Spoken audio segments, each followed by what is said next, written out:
corpo, o ego e a palavra.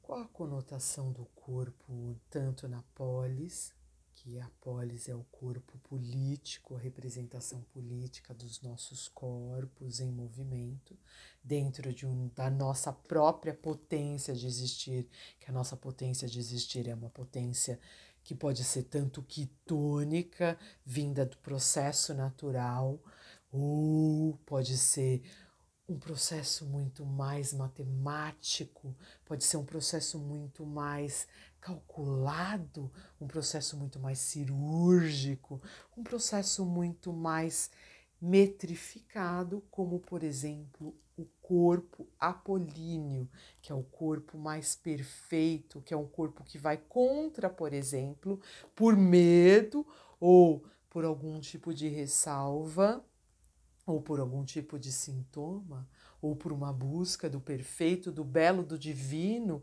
que realmente está muito mais ligado à coisa muito mais para o céu, né? Muito mais para cima, como, por exemplo, quando a gente pensa no modelo de perfeição, como a Nefertiti, quando a gente pensa aquele buço da Nefertiti, o buço da Nefertiti, ela só mostra todos os contornos matemáticos, todos os contornos da face, como se a face tivesse projetada para o céu, num culto à divindade e dentro de uma forma totalmente matemática, dentro de uma forma totalmente calculada de perfeição cirúrgica, onde há uma simetria. Aquele olho que ela perdeu foi na oitava dinastia, porque eles arrancaram o olho dela como um sinal de malcriação com aquela raça daquele povo daquele momento, para mostrar para os deuses, olha, temos uma coisa imperfeita. Era um afronto, né? Era uma forma de atacar de uma maneira de guerra o povo daquela época. Então, quando a gente pensa na questão do corpo, o corpo tem um processo de representação, e esse processo de representação pede sim um olhar delicado, pede sim uma escuta refinada, pede sim um carinho e um entendimento. Existe um processo de magia quitônica, por exemplo, da barriga da Vênus de Willendorf. Aquela barriga, aquele corpo deformado, aquele corpo quitônico que representa a Terra, que representa realmente aquilo, a matéria, aquilo que a gente tá aqui, entendeu? Aquilo que a gente é, aquilo que a gente representa como matéria, que é a mãe natureza, que na verdade assombra muitas pessoas que buscam esse corpo apolíneo, que busca esse corpo que é o corpo perfeito, que é o corpo delineado matematicamente, trabalhado na academia, para poder ter todos os gominhos, como se fosse um homem virtuviano, que o Leonardo da Vinci, por exemplo, pintou em 1490. E na Renascença e até hoje é usado como modelo de perfeição corporal.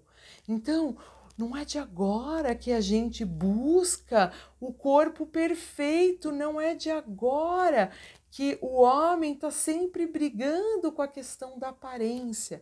A grande questão é que existe um culto, que é um culto apolíneo, que é um culto que busca a perfeição corporal como se fosse um símbolo de uma divindade ou o contato mais próximo com a divindade, e isso vem desde lá, você pensa lá na Nefertiti, né? Vem desde a época lá do Egito, quando as pessoas estão ali buscando, a sociedade egípcia é uma sociedade matemática. O próprio nome Nefertiti chega o belo. Para poder fazer uma contraface a, por exemplo, a Vênus de Willendorf, que era um símbolo quitônico da terra, que era o símbolo realmente do imanente, né? Do que está aqui na natureza e que não faz face com um transcendente.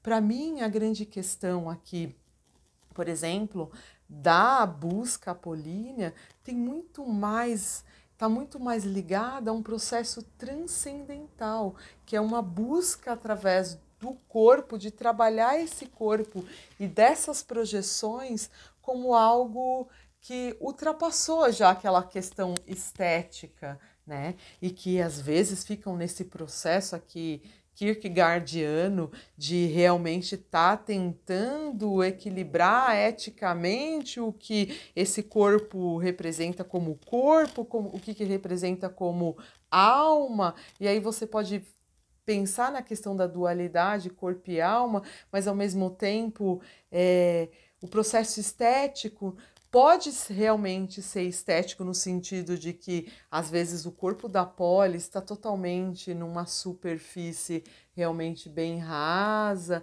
realmente bem ali, às vezes limítrofe, que a gente vê muito, né? Pessoas que buscam ou que tem alguma questão com o corpo, corta o corpo, está muito mais ligado com processos realmente limítrofe, onde eu tenho aqui, às vezes, uma influência que a gente chama de histeria coletiva, para que esse corpo aqui, que foi influenciado pela mídia, esteja dentro de algum padrão. Então, quando eu vejo ou escuto, percebo, sinto padrões sendo ditado para que você siga, para que você tenha, para que você pertença a um grupo, passa de uma histeria coletiva dentro de uma conotação, dependendo se é uma conotação que é onde a pessoa vai por limites. É óbvio que quando você é uma pessoa, um atleta que busca seus limites, você está dentro de algo que pode ser muito mais. Passei da fase estética, passei da fase ética, agora realmente estou no processo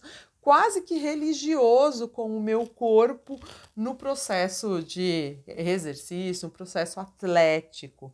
Também a gente pode ir por um caminho que vai sair do estético para o ético e realmente transcende uma questão que está muito mais ligada a processos realmente de até transcendentais, de crença de que esse corpo é algo que, quando trabalhado, tá como a Nefertiti buscando o contato com a divindade. E essa divindade pode ser uma divindade de si.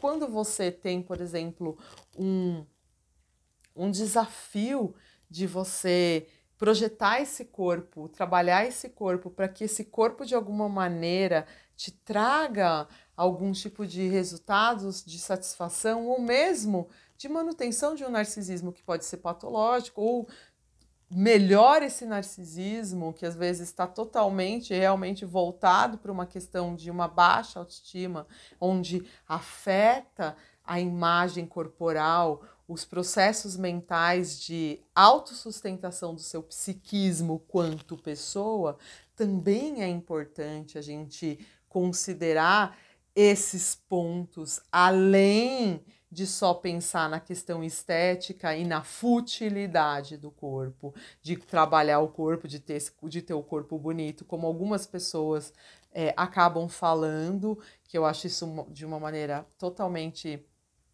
perversa ou realmente de uma maneira totalmente vulgar, falar que as pessoas que trabalham, que fazem plástica ou que fazem cirurgia ou mesmo que fazem muito exercício, tem um culto ao corpo fútil. Tudo depende, óbvio que em tudo que a gente faz pode ter futilidade ou não. Tudo depende do objetivo.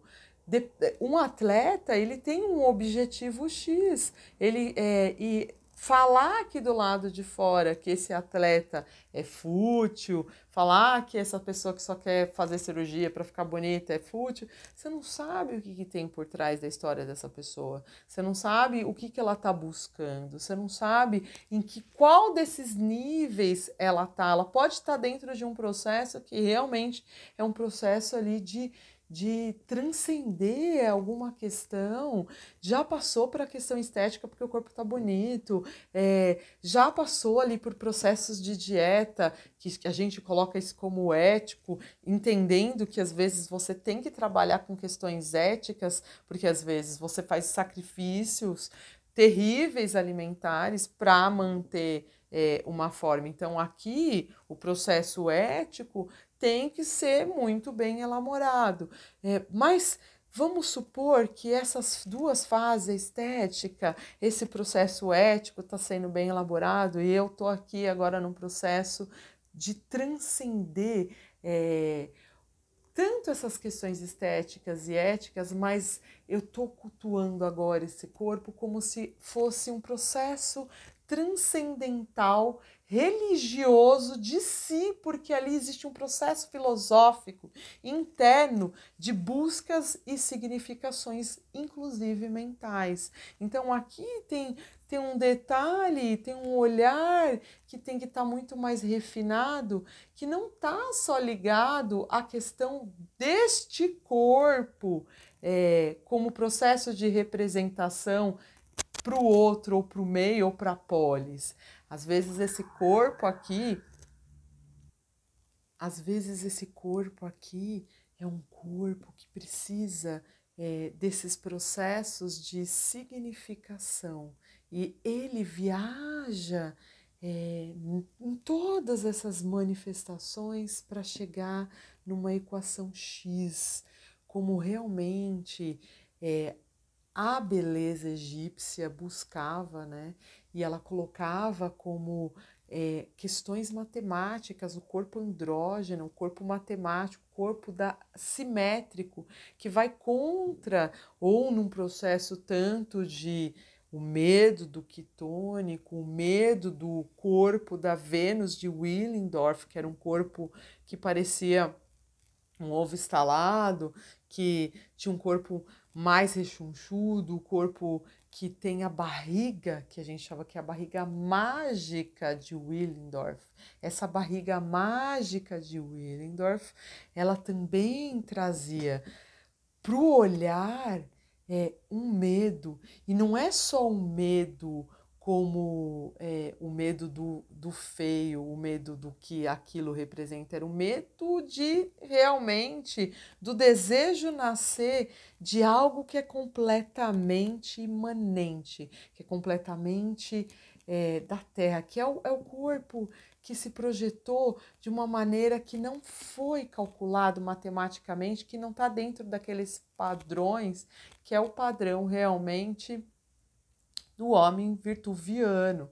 Então, aí quando você pensa no corpo e os seus processos de representação, e o quanto a mídia, o quanto o olhar do outro foi contaminado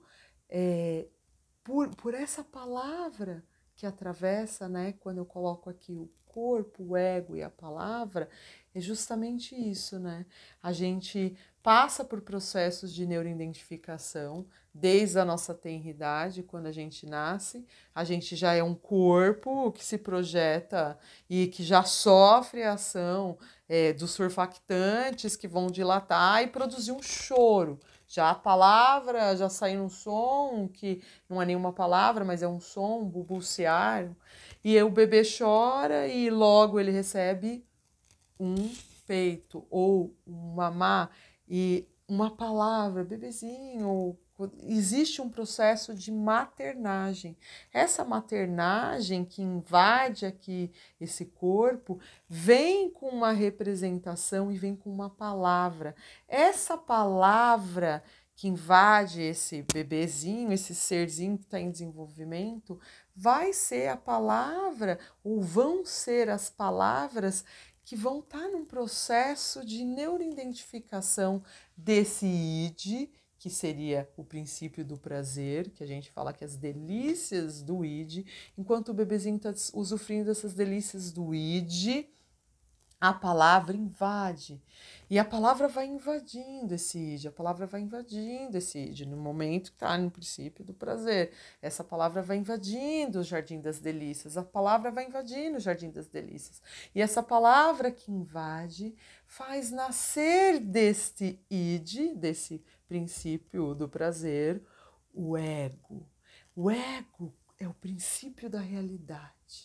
E esse princípio da realidade, ele vem através do quê?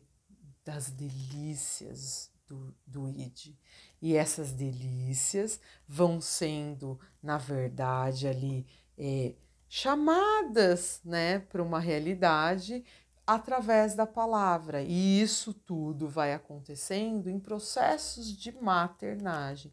Por isso que é importante, quando a gente tem aqui uma mãe suficientemente boa, dentro de uma maternagem suficientemente boa, o atravessar dessa palavra nesse corpo faz processos de neuroidentificação positiva que vai dando a possibilidade de fortalecimento desse ego, e esse fortalecimento desse ego, que é a entrada, que é o momentinho que o bebê sai do princípio do prazer ali, porque ele já estava dentro da fase oceânica, na barriga da mãe, aí depois nasce, está aqui no princípio do prazer, todos vivenciando sensações, e ainda existe um processo de onipotência da majestade do bebê. Essa fala aqui, ó, vai invadindo, e depois todo o processo de narcisismo, de olhar para esse corpo, de como esse corpo foi sustentado, de como esse corpo foi realmente investido na palavra, investido na libido, investido no olhar. Esse corpo vai ganhando uma coraça forte aí dos caráteres, e essas coraças vão sustentando esse sujeito. Óbvio que dependendo da coraça que está maior aqui nesse sujeito, ele vai ter um tipo de resposta frente à manifestação de como ele sente e vê esse corpo. Dependendo de como ele sente e ele vê esse corpo, ele faz sintoma. E dependendo do sintoma que é feito, algo pode ir tanto para a questão apolínea, né? Eu vou ali buscar o belo, o divino no processo transcendental, matemático perfeito da cirurgia plástica, da perfeição, da Nefertiti, ou eu vou estar aqui pensando na questão dos meus prazeres, de como é gostoso comer, de como é gostoso estar vivenciando essas sensações corporais com o prazer na boca, oralidade, oral, traço de caráter oral. O traço de caráter oral, ele vai gozar com a fala. Todo mundo tem muita oralidade, tá, gente? Vai gozar com a fala, e não estou falando aqui das fases, né? Quando a gente passa, todo mundo passa pela fase oral, pela fase anal, pela fase fálica e coisa e tal. Aqui eu estou dentro de pensando um corpo, e esse corpo como é atravessado, como esse corpo se manifesta, como esse corpo traz para nós algum tipo de significado lacaniano ou não, mas trazendo aqui pra gente um tipo de escuta, um tipo de sensação, porque quando eu olho a barrigão, me dá aquilo, quando eu olho minha projeção no espelho, quando eu tiro foto, tem uma sensação, quando eu me olho no espelho, existe um certo afeto, um certo carinho, então eu não quero olhar para todos os meus defeitos, ninguém quer se olhar para os defeitos, a gente busca sempre algo que vai nos sustentar narcisicamente, num olhar maternal de amor que nós recebemos da nossa tenridade, das nossas neuroestruturações. Quando a gente foge um pouco disso, existem processos psicopatológicos. Quando a gente está muito enamorado com a nossa figura no espelho, e ela não é tão assim, que às vezes o processo de narcisismo, às vezes o cara nem é tão bonito, mas se acha lindo, mas uma pessoa que está aqui do lado de fora acha essa pessoa horrível, e dentro dos padrões de beleza que a sociedade dita, aquela pessoa está totalmente fora. E como as pessoas falam assim, mas como que aquela pessoa pode ser narcisista ao extremo, patologicamente, sendo que é assim, tipo, tá totalmente fora dos padrões de beleza?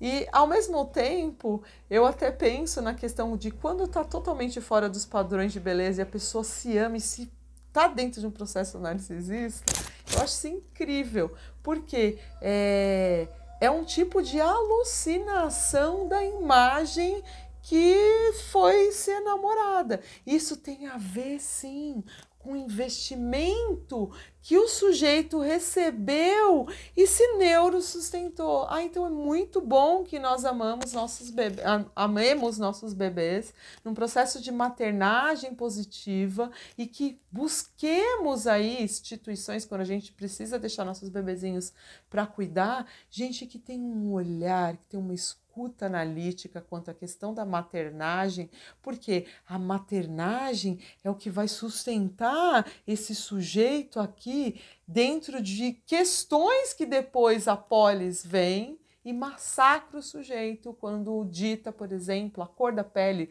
o tamanho da barriga, o tamanho do peito, o tamanho do cabelo, a cor do olho, a boca, a bunda, se a bunda está projetada para cima, se a barriga está perna-bunda, a barriga está dentro de uma proporção virtuviana. Então a gente busca muito o belo há muito tempo. Nefertiti, o próprio nome Nefertiti chama o belo, né? Chega o belo, chama o belo. Peraí, gente. Chega o belo, exatamente. Chega o belo. Então, assim, não é de agora. Então, essa busca realmente é uma busca completamente apolínea da perfeição, que tem muito mais a ver com processos da divindade, de algo que transcende o corpo, porque o nosso corpo é finito, o nosso corpo se parar para pensar, refletir filosoficamente, o nosso corpo ele é de uma natureza quitônica, ele é de uma natureza terrena, ele é de uma natureza finita, ele é de uma natureza realmente imanente. E aí, dentro dessa imanência, nós vamos buscando algo que está fora, que não está completamente aqui spinozanamente no imanente como potência de ser aqui conaticamente. Ele está buscando algo que vai além, algo que está buscando passar dos seus limites, algo que está buscando algo a mais, algo que está buscando através de desafios internos e psíquico o seu limite. E aí, quando você está buscando o seu limite, você sai desse quitônico, ou é por medo do quitônico, ou é por medo de deformar, porque deformar é representação da Terra. O corpo da Vênus de Willendorf é um corpo gordo, é um corpo obeso, é um corpo deformado, é o símbolo da Terra praticamente, né, redondo, é o símbolo terreno da matéria. E isso, aos olhos de quem, por exemplo, quer passar por esses processos, sair da questão ética, sair da questão estética e ir para a questão religiosa transcendental, o exercício, a perfeição do corpo, a cirurgia plástica, a modificação, a simetria, busca justamente um equilíbrio aqui. E esse equilíbrio, às vezes, é desequilibrado, porque para se chegar no corpo perfeito da divindade, Nefertiti, que para quem está projetando, até imagina ela com olho, aquele olho que foi arrancado na 8ª dinastia como uma manifestação política, né, eu tô contra essa sociedade, eu vou mostrar para a divindade que essa divindade vai entrar deformada, que essa divindade vai entrar machucada como uma forma de protesto vampiresco, né? Porque a própria posição da Nefertiti é uma vampira política. E é por isso aquele olho é arrancado. E o corpo aqui é um corpo pirado, é um corpo que busca essa perfeição, ela tem toda uma projeção matemática, cirúrgica, de cálculo, de perfeição de simetria para entrar no contato com o divino. Por isso que a cirurgia plástica, os exercícios físicos, halterofilismo, está sempre buscando algo que não está só no corpo, na representação terrena, quitônica da Terra, como, por exemplo, a Vênus de Willendorf. Ela busca algo que vai além dessa magia da barriga, desse explodir dessa representação Terra, dessa representação realmente quitônica, realmente da matéria. A beleza, a busca da beleza, da perfeição, ela quer fugir, ela tem o medo de contato com a multiplicação, tem medo do contato com o real do prazer quitônico, o real do prazer pelo prazer, do real de ter o prazer na pele, na carne, de sentir o gosto da carne, de sentir o gosto da pele, de apertar a banha, de morder, de sentir o corpo gordo, de sentir que tem desejo no corpo, porque aquele corpo gordo, aquele corpo obeso, é o medo que muitos têm de deformar. E essa deformação é um medo que não é de agora, é um medo que já vem aqui, ó, desde essa época. Apolo, ó, Deus Apolo vai buscar a perfeição matemática. O Dionísio já não, o Dionísio é um deus que está ali muito mais voltado para a questão dos prazeres da carne, é o deus do vinho. Baco precisa se nutrir do vinho, precisa se embriagar, né? O jovem Pan, vamos andar na floresta, comer vinhos e fornicar,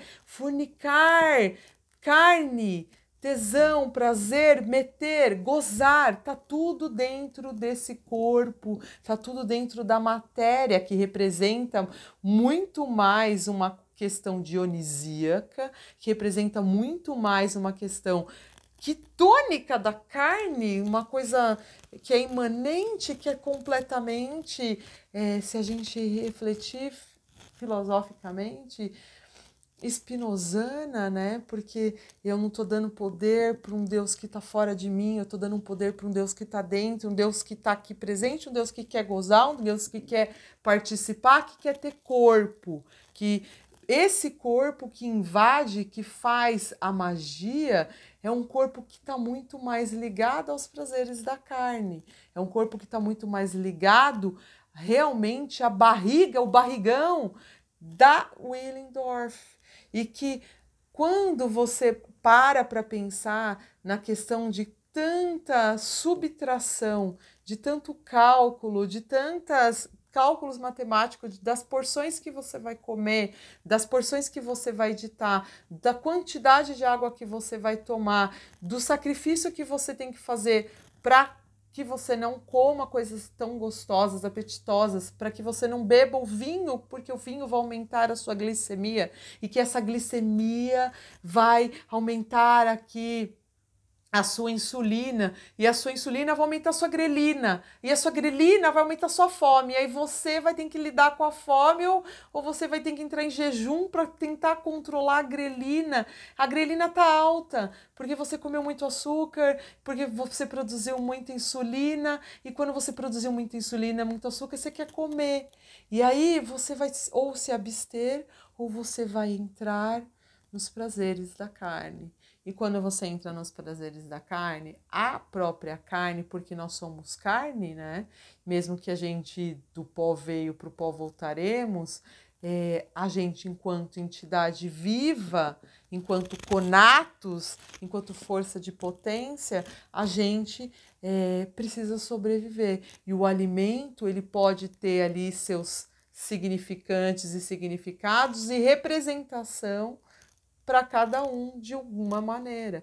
Um alimento para o atleta significa potência de energia para gerar ali um resultado. Óbvio que às vezes ele abre mão, quando nunca, porque um atleta de verdade está em dieta de domingo a domingo, não tem, é de segunda a segunda, não tem folga. Por quê? Porque a potência dele existir, o alimento é um combustível da potência dele existir naquele formato corporal. Agora, a comida, por exemplo, para uma pessoa que não é nem um atleta, assim, é uma pessoa, uma pessoa que pratica esporte, mas pratica esporte para ter saúde, é uma pessoa que vai manter ali uma massa magra, e ela quer manter uma massa magra que tem muito mais a ver com aquilo que ela é, e no processo de manutenção, mas não no processo de transformação, por exemplo, do shape. Ele não quer transformar o shape, ele quer só se manter aquilo que ele sempre foi. Então ele faz exercício e ele tem a comida como seu aliado de prazer e também como seu aliado de manutenção. A comida tem representações psíquicas, representações sociais e representações para cada um de alguma maneira diferente, diferenciada. A comida, por exemplo, para uma pessoa que é judaico-cristã ou para uma pessoa que é judaica,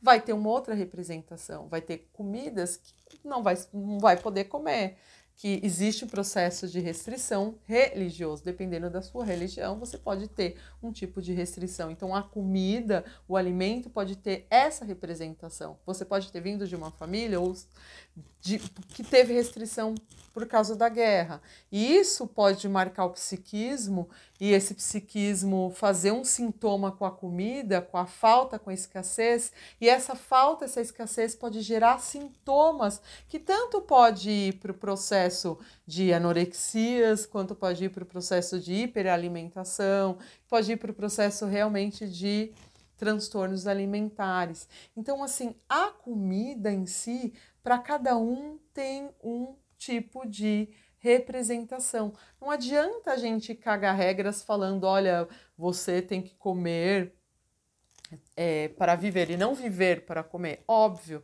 que quando a gente só come para viver, então a gente vai viver só comendo. Então o prazer está muito mais na alimentação, o prazer está muito mais em comer. E aí você pode levar aí para o campo de reflexão. Por que eu tenho tanto prazer em comer?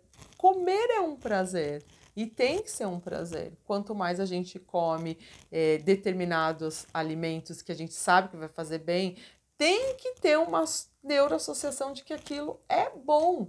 Mesmo que, por exemplo, você está num processo de dieta. Se você é uma pessoa que tem restrição, você vai falar assim, eu não posso comer glúten, eu não posso comer leite, porque eu tenho alergia. Então, os outros alimentos que não contêm vão gerar prazer. Só que gerar prazer não significa que eu tenho que ter só aquilo como prazer. Porque se eu tiver só aquilo como prazer, eu tenho algum tipo de transtorno também. E esse tipo de transtorno é que tem que ser escutado para a gente poder pensar a questão, quando a gente fala dessa palavra que atravessa esse corpo e que de alguma maneira mexe com as neuroestruturas, mexe com o ego do sujeito. E esse ego aqui, ó, ele foi neuroconstituído desde lá da tenridade, que tem um processo de neuroassociação com a alimentação. Por quê? Ele foi neuroconstituído nessa fase de desenvolvimento. E aí, dependendo de como o sujeito foi sendo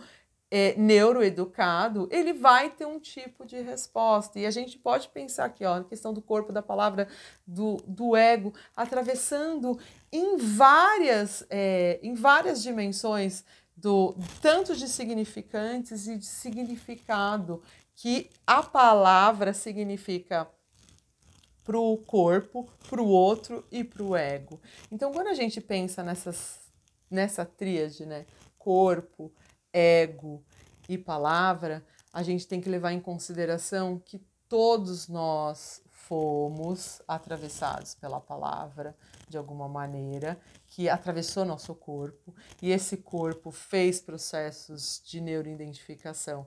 E para a gente tratar um sujeito, para a gente lidar com um sujeito relacionado aí com o seu corpo, a gente tem que ter uma escuta refinada de como ele foi atravessado. E dependendo de como ele foi atravessado, seus processos de neuroestruturação vão dar um tipo tipo de resposta que precisa estar combinado com o tipo de alimentação, por exemplo, para esse corpo, ou de manifestação de prazer, porque eu não estou falando só de comida. A gente tem outros prazeres no corpo, com relação com o sexo, a relação que ele tem com o seu próprio narcisismo, porque essas questões vão atravessar, ou a palavra do outro atravessa esse corpo e tanto vai estruturar ou desestruturar as questões psíquicas que estão relacionadas a esse ego, que pode ir tanto para uma coisa patológica, que é quando realmente o sujeito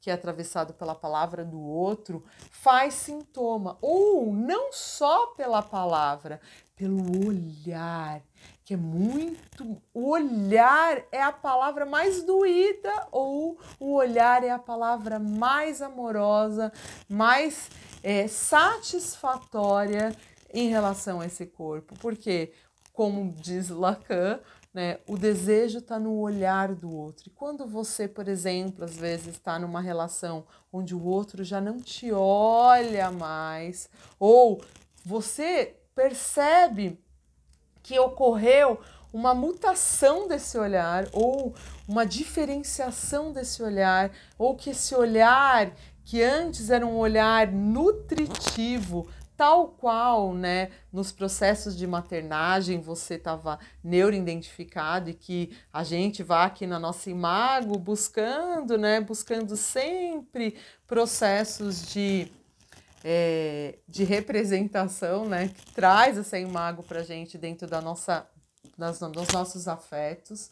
E isso vai se reverberando em todos os processos que a gente tem, tanto de socialização, quanto mesmo das questões afetivas para com esse olhar.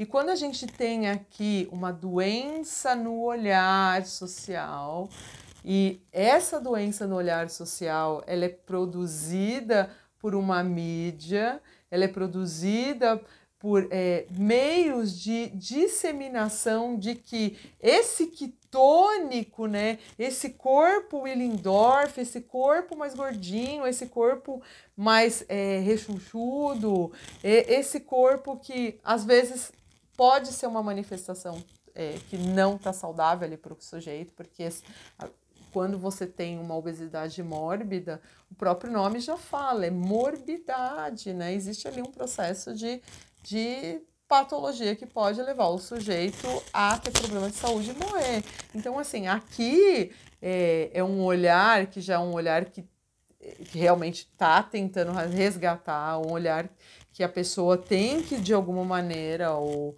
alguém ali que faz função, às vezes, ajudar, porque às vezes a pessoa já não tem nem condições mais de estar ali fazendo um tratamento. Então, aqui, esse já é um olhar mais clínico, um olhar onde a gente tem que resgatar. Agora, quanto à questão do olhar, do desejo, o corpo que ficou deformado, por exemplo, alguém que casou magra e depois ficou gordo, ou vice-versa, casou magra e ficou gorda, ou casou magro e ficou gordo, e esse olhar vai mudando para com aquela pessoa, tem muito mais a ver com isso, né? Que o desejo, se ele estiver totalmente atrelado só à estética, o próprio relacionamento, ele tá num viés ali de superficialidade. Aí a gente pode falar na questão da futilidade. Por quê? Porque esse olhar, ele tá muito mais voltado para uma questão superficial, que não vai ter processo de manutenção. Então, assim, enquanto aquele corpo, para mim, me serve no sentido de que ele está projetado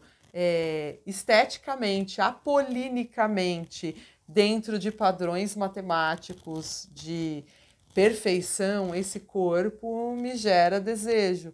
No momento que esse corpo entra num processo mais quitônico, entra num processo muito mais terra, se o meu desejo está atrelado à imagem, esse desejo vai sendo desinvestido, porque tudo depende de quanto ou do que ocorreu no processo de troca de investimento do olhar. Porque às vezes você tem aqui um sujeito que ele se enamorou não pelo corpo em si, mas sim pelo próprio olhar do outro.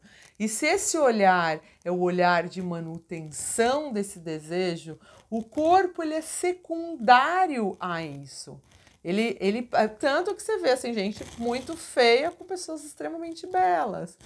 Pessoas assim que destoam, né? É antagônico a coisa. Mas aí você. Por que você fala assim? As pessoas ficam olhando, um velho, uma velha com um menino de 40 anos. E o menino de 40 anos que é rico, a velha é pobre. E assim, porque fala assim, tá dando um golpe. As pessoas já pensam, né? Por quê? Porque existe aqui um olhar do corpo em relação ao desejo que não tá só na questão do estético. O desejo, esse movimento, né, essa coisa que o nosso ego vai fazendo, ele tem muito mais a ver com justamente a questão do investimento libidinal do olhar.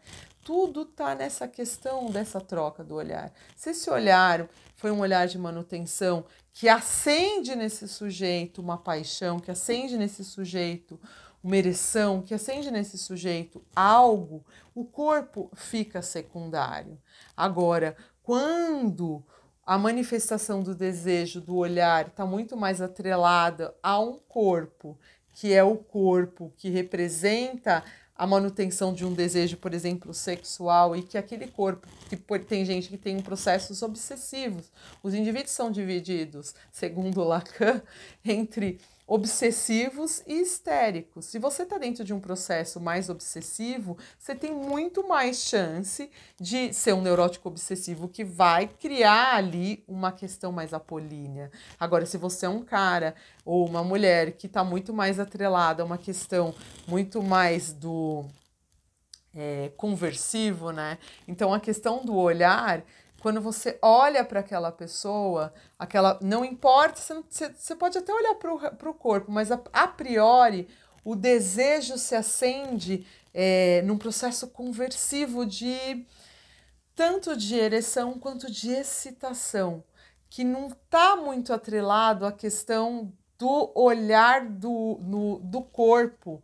O corpo, se for uma pessoa bela, vai contar pontos, mas não está tão atrelado quanto a questão matemática obsessiva do neurótico obsessivo, que vai para um processo muito mais apolíneo de colocar como metas uma questão cartesiana que vai sim se fundir com a questão do seu desejo e com o tipo de investimento do olhar.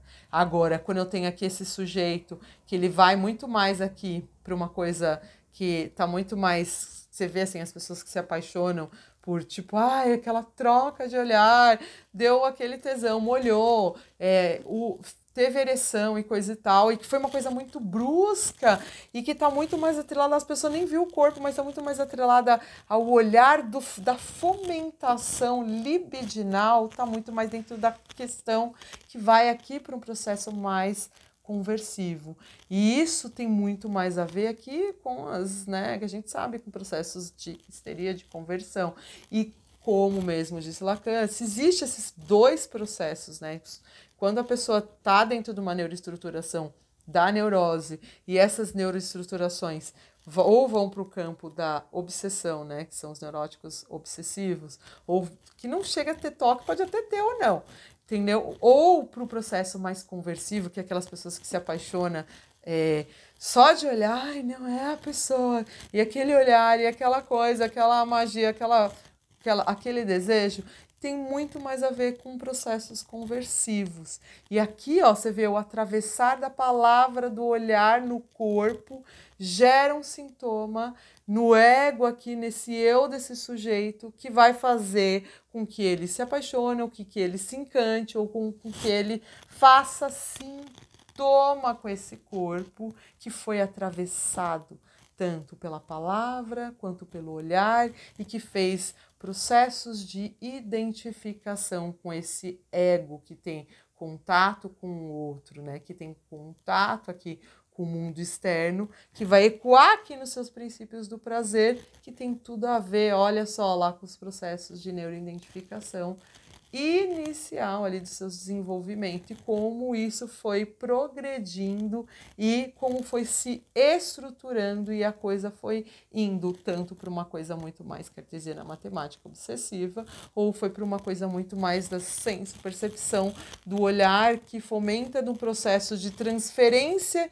que causa ali no sujeito toda uma sensação realmente psicossomática de afetação. Então, quando a gente vai falar de corpo, de ego, de palavra, a gente pode aqui ficar por horas pensando todas essas posições e todas as nossas influências, tanto históricas quanto todas as nossas influências da nossa história singular relacionada a nossos processos de maternagem também. Bem, é o que eu tenho para vocês aí, gente. Deixe seu like. Você ficou aqui até agora. E obrigada.